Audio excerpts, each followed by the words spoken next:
Sushri Nauf Almarwai Yog.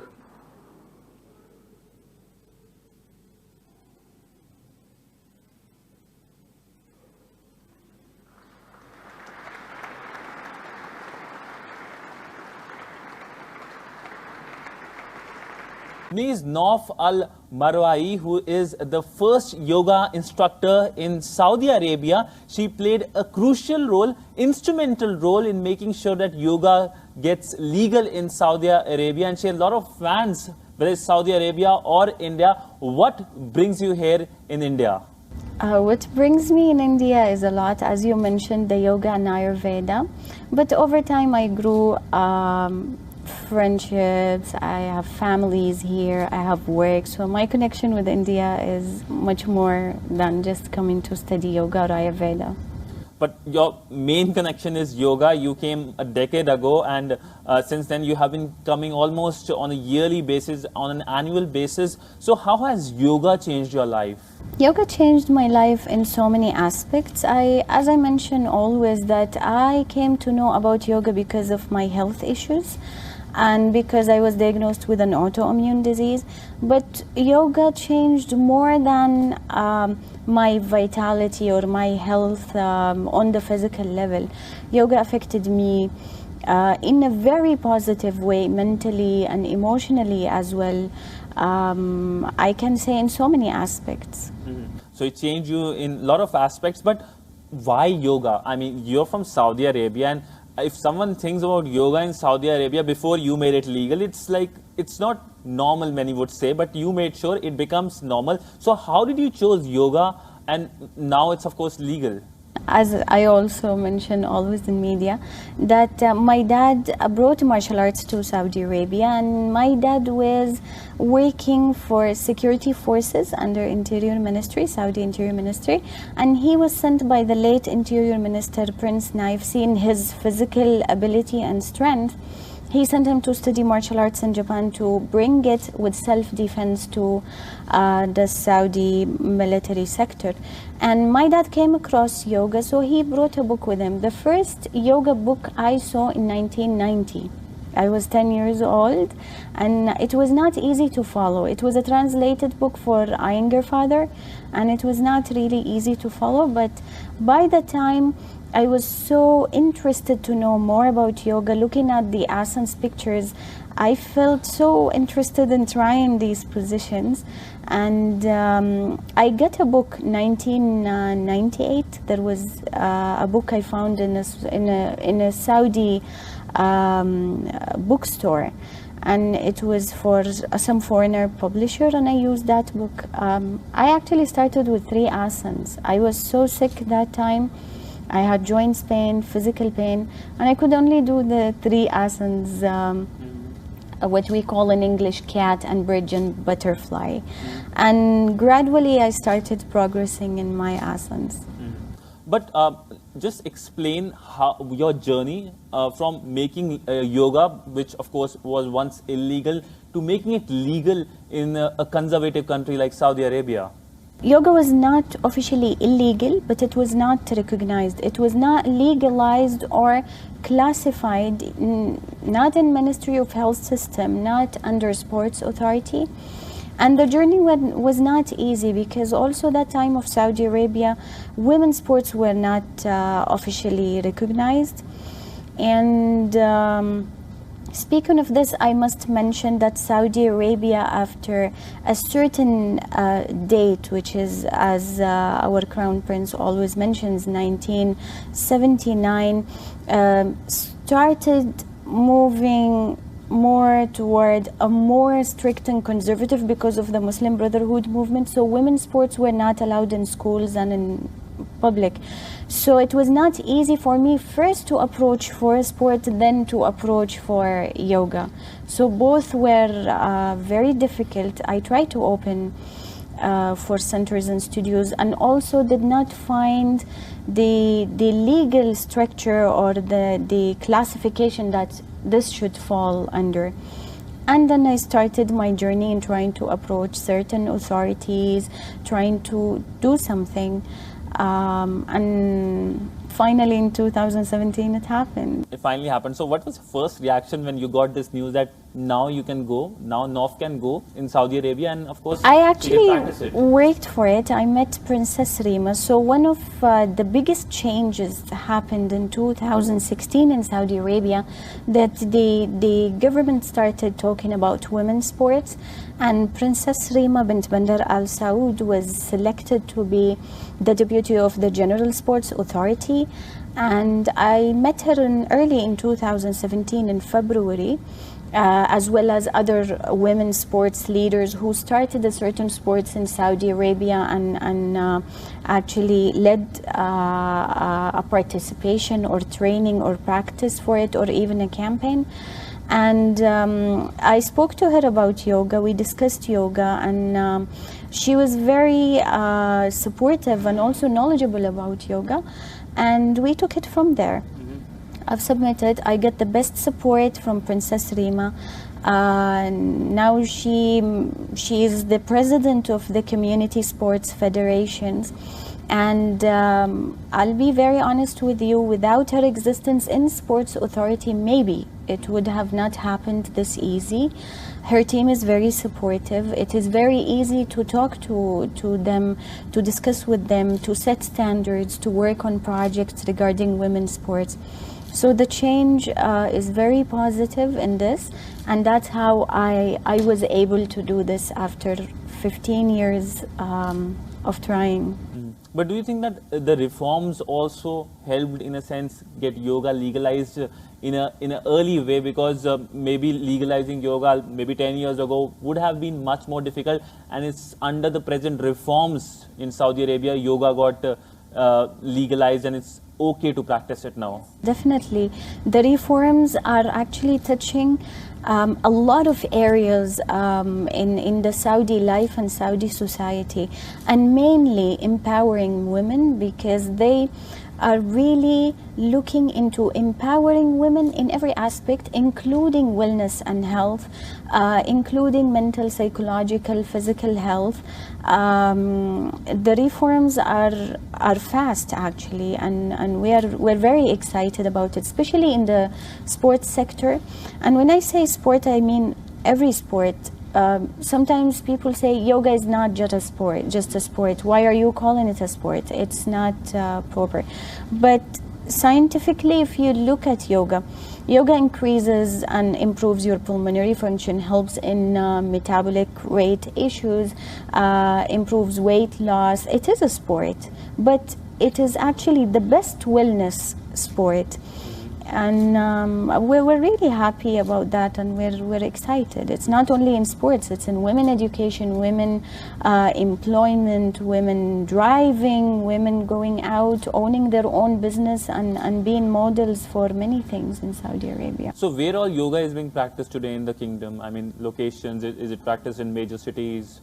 No, I can easily tell you that in every city in Saudi Arabia now, at least there is one teacher. So in Arab Yoga Foundation, we are a very big community, and we have more than 500 teachers around the kingdom.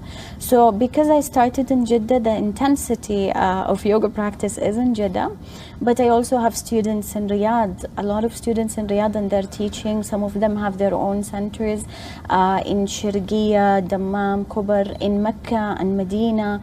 In Yambur, there are yoga teachers. At least in small cities now, there is one yoga teacher. So I have 2 teachers in Taif, which is an impressive thing, because these areas like Taif and Yambur are considered to be small cities, and they're very conservative. And if women and men are interested in yoga, then there is a real change happens in people's thinking about wellness and health. So there is a yoga practitioner in Makkah and Medina. They do yoga there also. They do yoga, and they do understand that yoga is a sport. There is no connection between religion and actually hurting their belief by practicing yoga. I was coming to that point that there is a certain segment who believes that yoga and Islam are not compatible. What would you like to say to those people? I'll be very honest with you, this idea did not originate in Saudi Arabia. It came to Saudi Arabia from people who might come from different Asian countries with a background of Hinduism and Buddhism.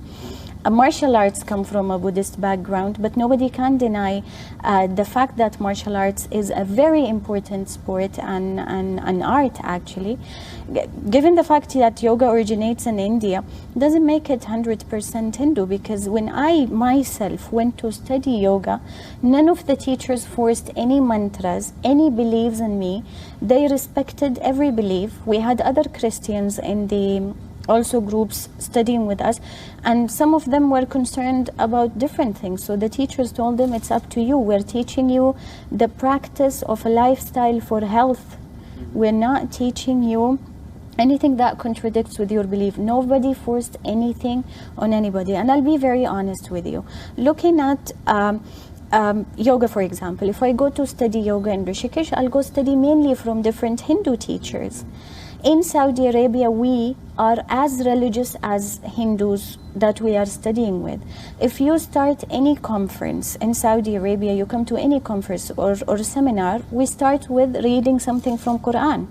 Before we sit to eat our food, there is a dua. We say something for starting our food. Even before going to the restroom, we say some dua. And the same with yoga. People sit to practice their own practice. They will start with their own prayer or mantra, asking God to give them the health and the harmony and the benefit of that knowledge.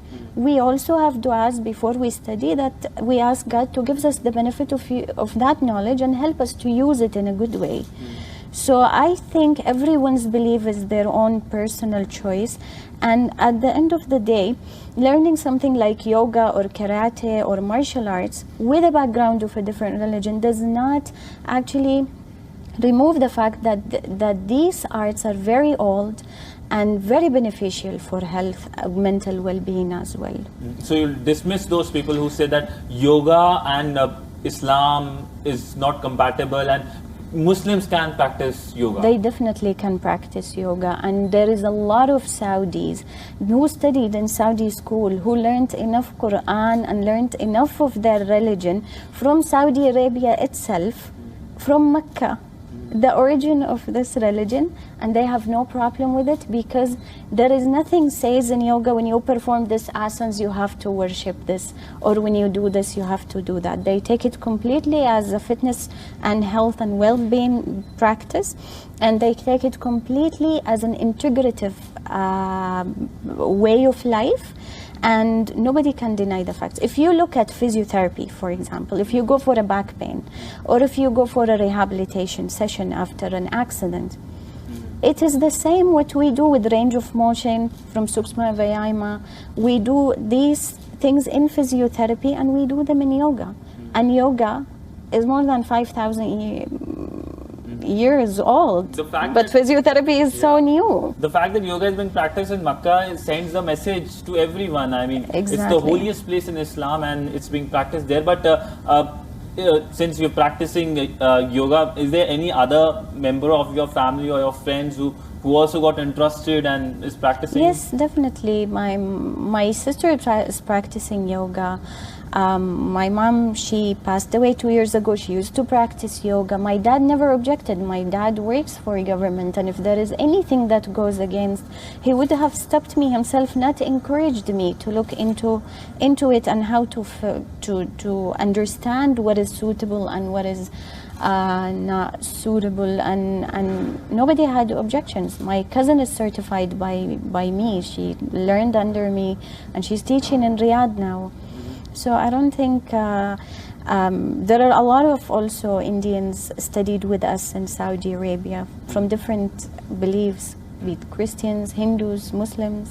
There's an extremist population in every country. Have you ever felt threatened, or someone threatened you that the fact that you are practicing yoga? I mean, there must be, incidences, I believe. Yes, not from Saudi Arabia, but yes, messages.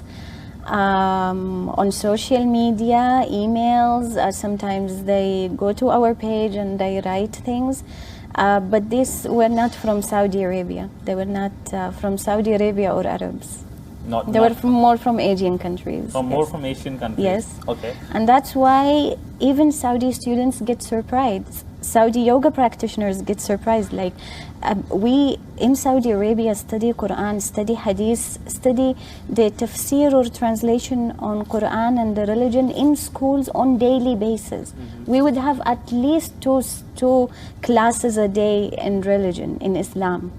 So if Saudis can understand what contradicts with their religion and what not, I think that is a clear example that yoga does not at all contradicts with the belief of the person. Well, coming back to popularity of yoga in Saudi Arabia, so which segment of the population, the women or the men, are more eager or more happy to adopt yoga as a lifestyle?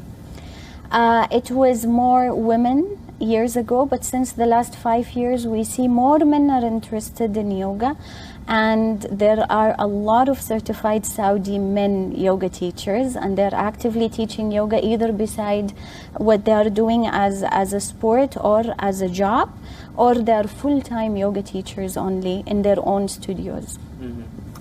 Ma'am, you come from Saudi Arabia, a country which of course is known for Islam because Makkah and Medina are there. What do you think about the current this debate which is going on Islam, and there is this divide between Islam versus the rest which is going on? What do you have to say on that? I would say that on daily basis, on daily life in Saudi Arabia, we don't discuss this thing as normal people. Let's talk about normal youth. We are not very concerned. We have a lot of friends from different beliefs and religions, and we respect. Now, there is an extremism movement that is going on, as you mentioned, in every country. But I don't see the common youth now are really interested in this. So I think it is what's happening with the extremism and the Muslim Brotherhood movement that is actually brainwashing individuals and affecting this. But if you come to Saudi Arabia, you will be surprised at the amount of youth who are very open, respect our religion and beliefs. Even they are very good practitioners of their own belief, but at the same time they're very open-minded, they're very educated, and they respect different beliefs. So you're basically saying that there's a certain extremist element, a minority which is giving bad name. Exactly, and in Arab Yoga Foundation, for example, we are a very big community. We have different people from different nationalities. We have Christians, as I mentioned, Muslims, Hindus, and they're all friends. And now the yoga day is coming. They're working together, volunteering in the yoga day. They are from different beliefs, and nobody discusses belief. Nobody sit and say your belief is less than my belief or my belief is right. These discussions does not go on, at least among youth. We have so many nationalities in Saudi Arabia, and it'll be now Indian youth and Saudi youth are getting closer. We have a lot of Indian friends from different beliefs, and I don't see Saudis harassing them for their own beliefs. They respect and they discuss. They sit and they discuss what is in each belief, and they try to find similarities, and that's it. You're a Saudi, and India, of course, has given yoga to the world. How do you see India's position globally as a country who has culturally given a lot, including yoga? I'll be very honest with you that I'm very impressed that India in the last 4 years globally gained a lot of importance, and promoting also yoga as its cultural thing brought a lot of focus on India itself. As a foreigner, I'm speaking. I've been coming to India since 10 years, and I've been hearing about India's image in my own country. The India's foreign policy or the image nowadays is really looked up at outside, especially in Saudi Arabia. Now Saudis are really interested in Indian culture. They're very interested in yoga. They come to India regularly. People are interested in the Indian kurtas and dresses, Indian food, learning more about India, and it is an impressive thing actually. Now I'll end my interview with a message. What message would you like to give to our viewers from across the world on Yoga Day, the 4th International Yoga Day? I would say yoga is a very important practice for health. Whether you practice it as a lifestyle or as an integrative therapy or as a sport, it will give you that benefit. Learning the concept of yoga in physical level and theoretical level as well gives you a lot to improve your mental health, your emotional health, your physical health, and also your social health. And it is a very important thing that is needed nowadays with our youth. Especially the kids who are now into electronics and games and not taking care of their health. Yoga is not an expensive sport. It does not need anything. It just needs a mat or a towel and yourself to stand there and practice it. You can do it in a flight, you can do it in an office, you can do it at home, you can even do it in 1 into 2 meters space. So I think it's a very important tool to be taught, to be used, to be carried with you whenever you go, whenever you need it. Well, thank you so much. And yoga is India's gift to the world, and you have adopted it and told to the world that how important is it. And you're a shining example of how yoga can also help and cure people from various illnesses. But thank you so much for talking to Vyon on the various troubles you face and of course challenges, and finally coming out successfully. And thanks so much for being with us. Thank you so much, ma'am. Thank you.